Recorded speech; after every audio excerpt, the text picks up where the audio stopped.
Why don't the African countries just stop exporting their precious raw materials and natural resources? This is a question all Africans ask.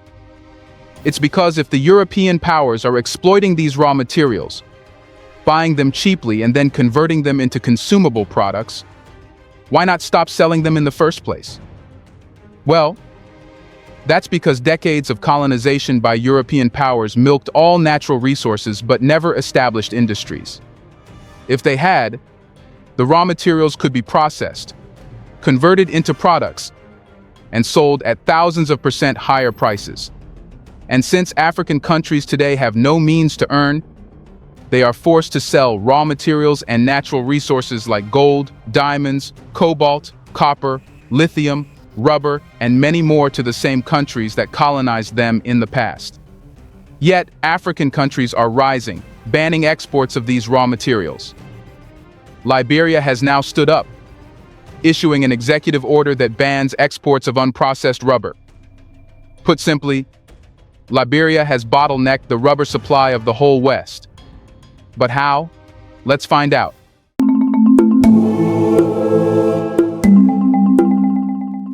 So, what has Liberia done? Through Executive Order 124, issued on November 23, 2023, the Liberian government has imposed a temporary ban on the export of unprocessed rubber. The goal is to strengthen the country's rubber industry by encouraging value-added investments through in-country manufacturing and the production of finished products. This economic strategy, advocated by economists for generations without previous government support, is now actively pursued. It is clear that Firestone Rubber and Tire Company is preparing to contest this executive order, asserting that it undermines its business terms and conflicts with its interests.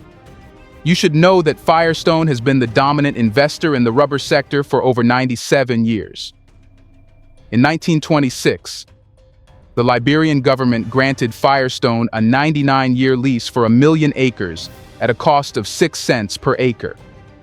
Since then, Firestone has been the sector's dominant force, earning billions with limited visible benefits for the country. This nationalist move aligns with the growing Neo-Pan-African movement in how African countries manage national resources, particularly raw materials, to maximize benefits for the country. However, the timing of this decision by the Wea-led government may seem ill-conceived amid the ongoing strain in U.S.-Liberia relations due to a surge of U.S. sanctions on top officials of his administration.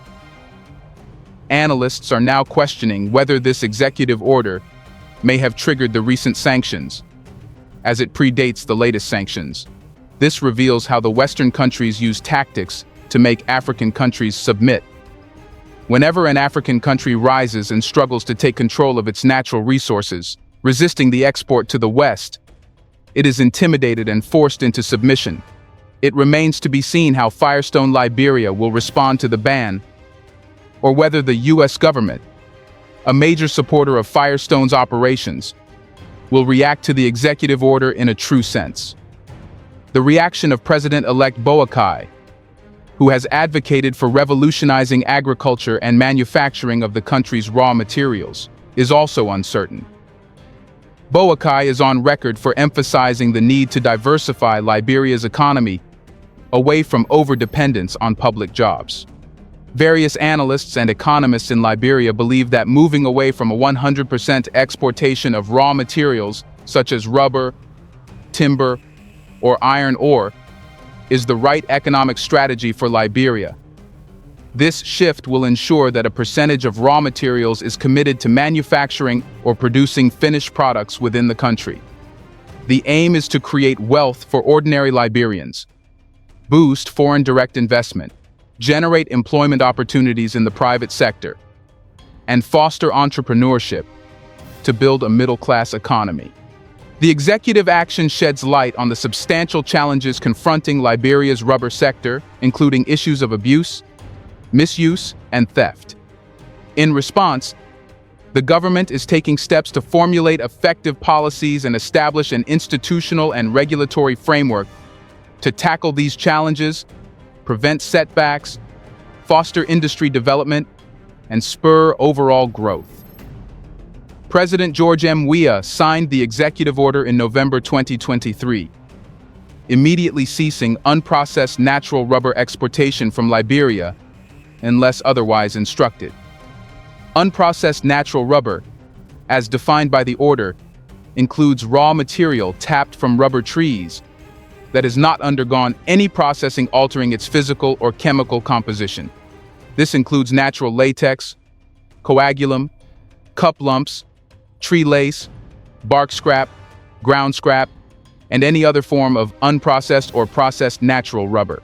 The order explicitly forbids the Ministry of Commerce and Industry, the Ministry of Finance, or any other government agency from issuing or authorizing export permits for unprocessed natural rubber from Liberia. Within 30 days of the executive order, the Ministry of Commerce and Industry, in collaboration with the Ministry of Agriculture, is directed to make special efforts to facilitate access to domestic markets for Liberian rubber farmers in remote areas who heavily rely on cross-border trade in unprocessed natural rubber. Customs officers and law enforcement authorities at entry and exit points to and from Liberia by land, sea, or air are ordered to halt and prevent the exportation of all shipments of unprocessed natural rubber. Furthermore, the order prohibits the transportation or movement of unprocessed natural rubber outside rubber plantations between 8 p.m. and 6 a.m. Violations of this directive will result in prosecution by the Ministry of Justice. Julia Selle, the executive director of the Rubber Development Fund, views the government's prohibition on unprocessed natural rubber exports as a positive measure. Selle believes this move will revitalize economic growth in the rubber sector, enhance the livelihoods of small-scale farmers, and contribute significantly to government revenue. He underscores that the policy will foster competition among concessions in processing and alleviate criminal activities in the sector. The statement, released on Wednesday, December 13, 2023, highlights President Weah's recognition of the urgent need for action to address the decline in the natural rubber industry. Stressing the importance of immediate measures, the president aims to develop appropriate policies and frameworks for long-term improvement, ensuring redevelopment, new developments, increased production, job opportunities, and government revenue. Issued on Tuesday, December 12, 2023, Executive Order Number 124. Aligns with constitutional provisions mandating the state to take necessary steps, including legislation and executive orders, to eliminate the misuse of government resources and combat corrupt practices. President Weah acknowledges the Liberian rubber industry's significant role in the national economic heritage for over 95 years, serving as the government's biggest single source of annual revenue. The executive order highlights the adverse impact of abuse, misuse, abandonment, and theft on the rubber industry, a sector providing more employment opportunities nationwide than any other single sector. Illicit tapping has been depleting the Liberian rubber industry, resulting in increased economic consequences on employment and government revenue. The president emphasizes the significant security implications of the theft situation throughout the country. But how have the rubber planters in Liberia responded to it? A group of rubber planters backed by the Economic Freedom Fighters of Liberia, EFFL, is calling on President George Weah to reverse Executive Order Number 124, which enforces a ban on the export of unprocessed rubber. The planters conveyed their disagreement through a peaceful protest on the Capitol grounds on December 22, 2023. Urging the legislature to step in and convince President Weah to revoke the executive order. The rubber planters argue that the executive order adversely affects their livelihoods and discourages free trade and competition. They argue that it violates their fundamental rights and survival, urging the legislature to suspend the order. James W. Sayakiaye, the national president of the Rubber Brokers Association, presented a 20-point petition statement emphasizing the necessity to safeguard the welfare of Liberians in accordance with the Constitution. They specifically invoked Articles 8 and 9, directing the government to ensure equal opportunities for employment and livelihood, and encouraging cooperation for economic development. Sayakiaye asserted that Executive Order No. 124 undermines the welfare of Liberian rubber stakeholders, including planters, brokers, exporters, truckers, and forwarding agents. They claim the order hinders their ability to compete in the rubber industry, impacting their livelihoods and those of thousands of employees. The president of the Rubber Consortium pointed to the success of neighboring Ivory Coast in rubber exportation, attributing it to a competitive industry. He accused Executive Order No. 124 of favoring foreign concessionaires at the expense of Liberian rubber farmers, describing it as wicked and inhumane. But why do the rubber planters want the executive order canceled?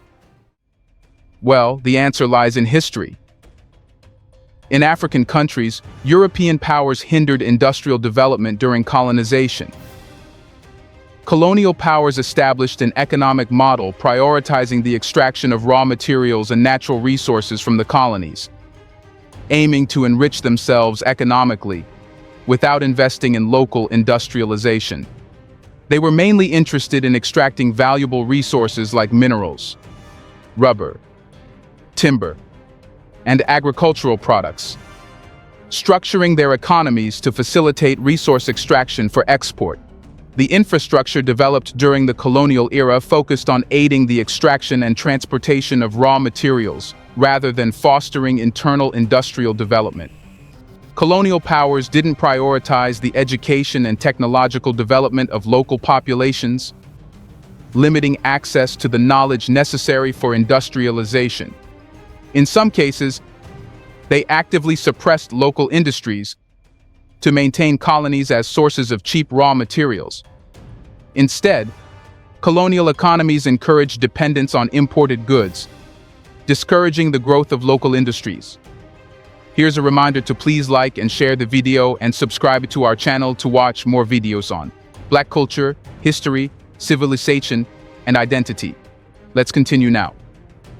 After gaining independence, many African countries faced economic challenges, relying on exporting raw materials, lacking a developed industrial base, and struggling to add value to their resources. This was part of the plan made by European colonial powers. The colonial economic model aimed to benefit colonial powers by extracting raw materials, leaving a legacy of economic dependence on raw material exports in many African countries, post-independence. Liberia's case is not different. Since it was highly dependent on rubber exports, rubber planters had no other option than to sell rubber to international buyers. If they could sell it to local industries and be paid more, they would sell it. But the point is, no one else can buy their natural rubber as of now. However, since the president of Liberia issued an order, it means he has plans to develop a local rubber processing industry. This industry would produce rubber products, which can then be sold in international markets. Revenues can then be reinvested to develop an autonomous and independent local rubber processing industry. But how was Liberia made so dependent? Well, this is a story of betrayals and exploitations. The article "When the Rubber Hits the Road" by Greg Mittman in Foreign Policy magazine analyzes the historical significance of Firestone's rubber plantation in Liberia and its profound impact on the nation's economy, political landscape, and its place in U.S. history. It highlights Liberia's crucial role in rubber production for the Allies during World War II, with a particular focus on Firestone, which, in 1944, held the title of the largest employer in the entire country. Even though Liberia and Firestone had mixed histories where the company's investment played a vital role in Liberia's journey to independence, the company repealed major benefits from the country. Put simply, the whole country was at a company's disposal after the independence, and Firestone knew how to exploit it. After negotiations, investigations, and government lobbying, it led to a significant agreement in 1926.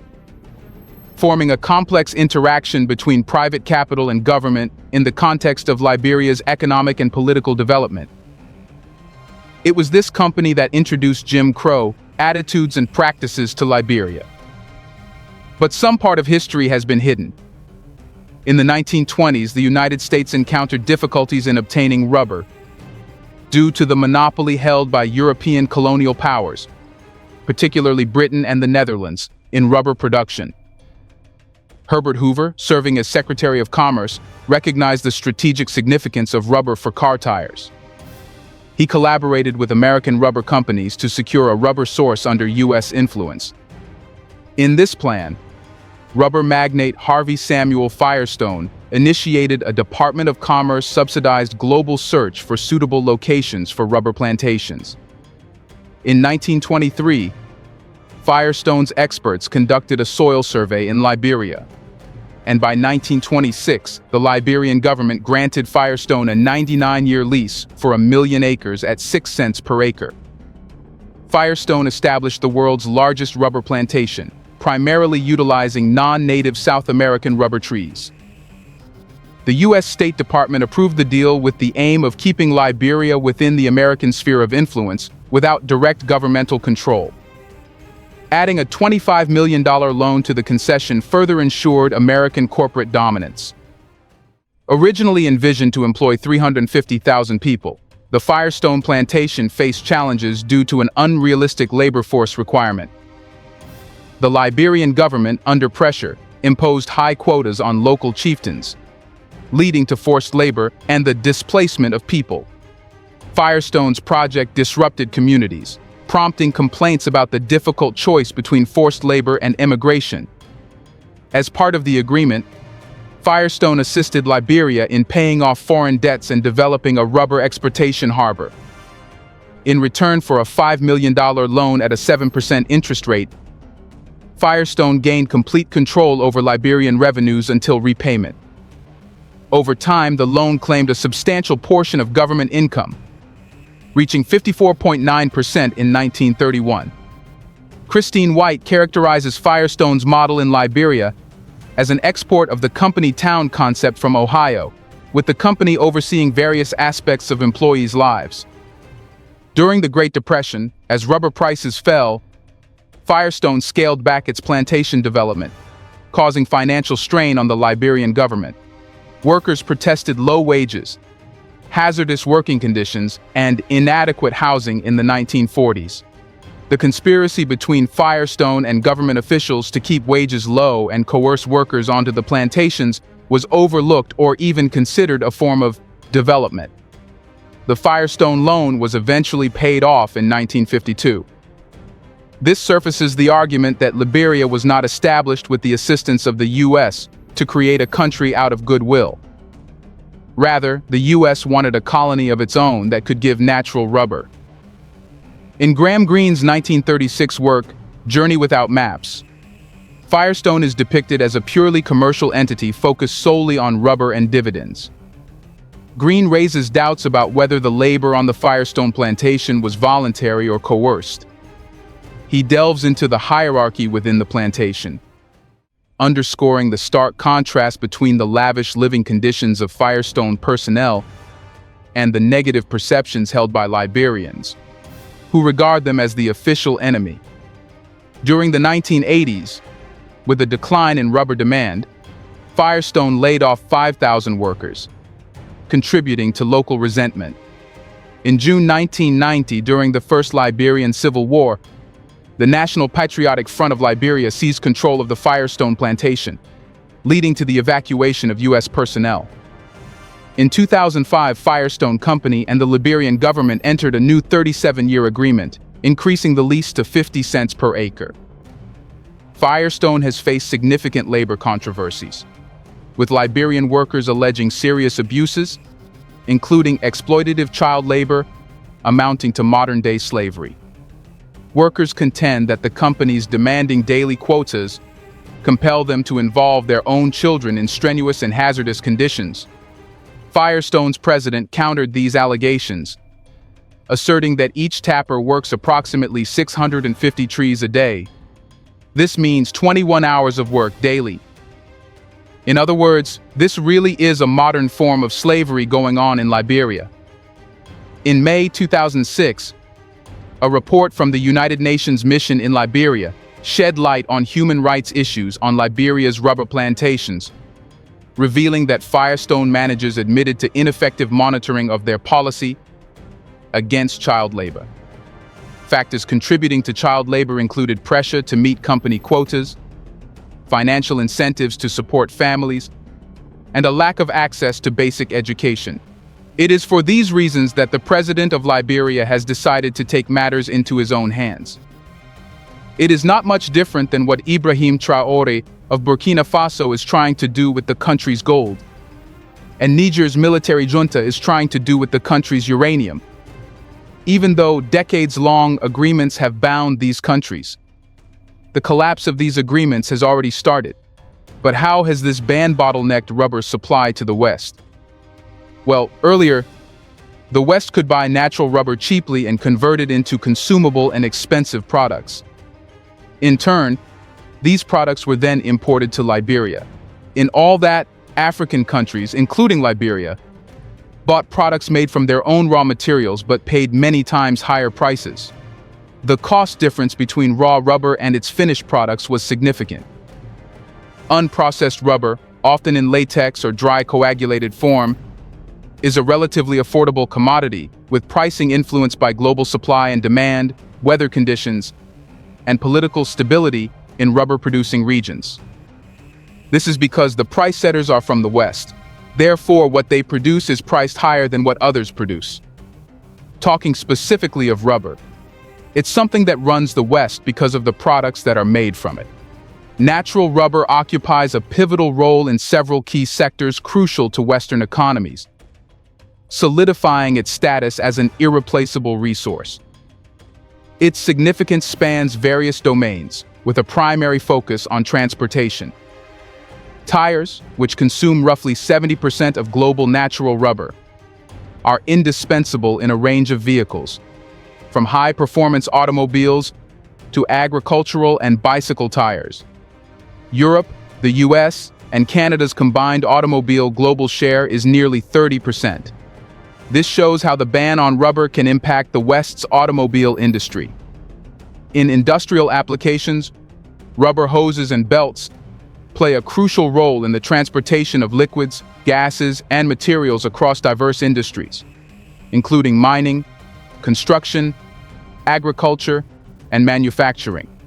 Their flexibility, pressure resistance, and abrasion resistance are indispensable for machinery operation. Seals and gaskets crafted from natural rubber are critical for maintaining water tightness and preventing leaks in applications spanning plumbing and machinery to aircraft and ships. Consumer goods also derive significant benefits from natural rubber. Its flexibility, comfort, and shock absorption qualities make it a preferred material for various types of footwear, including sneakers, boots, sandals, and rainwear. In the medical field, gloves, catheters, and medical devices leverage natural rubber due to its biocompatibility, sterility, and elasticity. The latex properties of natural rubber find applications in wound dressings and surgical adhesives. Beyond these direct applications, natural rubber indirectly contributes to critical infrastructure in Western countries. In energy production, rubber components are integral to oil and gas exploration, refining, and distribution infrastructure. In power generation, rubber seals and gaskets play a crucial role in maintaining the efficiency and safety of both conventional and renewable power plants. In construction and building, waterproofing membranes, vibration dampening systems, and various sealants leverage the properties of natural rubber for building integrity and longevity. Therefore, a rubber export ban for an extended period of time can really dry up West's supply chain. But what should Liberia do after banning rubber? As many local rubber farmers struggle with limited or no access to markets for their natural rubber, Williamina Moba Siwe, the former president of the Rubber Planters Association of Liberia, is urging the government to invest in rubber processing as a sustainable solution to the problem. COA argues that the government should offer soft loans to rubber processors to address the economic challenges faced by farmers. Reports indicate that around 46,000 smallholder rubber farmers throughout the country are having difficulty finding buyers for their natural rubber. However, Firestone, the largest rubber buyer in the country, disputes this claim, stating that the company still buys rubber from farmers, albeit in limited quantities. But as there is only a single buyer in the country, farmers have to sell rubber no matter how cheap the price being paid. This makes it essential that Liberia starts investing in establishing a local rubber processing industry. What's more, industries that can use processed rubber to produce consumable products should be developed in Liberia. If this is done, Liberia can earn revenues many times higher than what it is now. Since the gap will be filled and value-added products will be made, Liberia could boost its economy and transfer benefits to local small planters. What do you think? Is it a better decision by Liberia to ban rubber exports? Isn't it true that this decision will hurt farmers and planters who rely heavily on rubber exports in the short term? In the comment section right below, let us know your thoughts on how African countries can break free from systemic exploitation today. Do you want to watch more videos like this one? If yes, subscribe to our channel and press the bell icon next to it. We have decided to bring videos on something nobody talks about: the Black culture, civilization, history, and evidence about how glorious Blacks have been. Thanks for watching, and until the next video, stay tuned.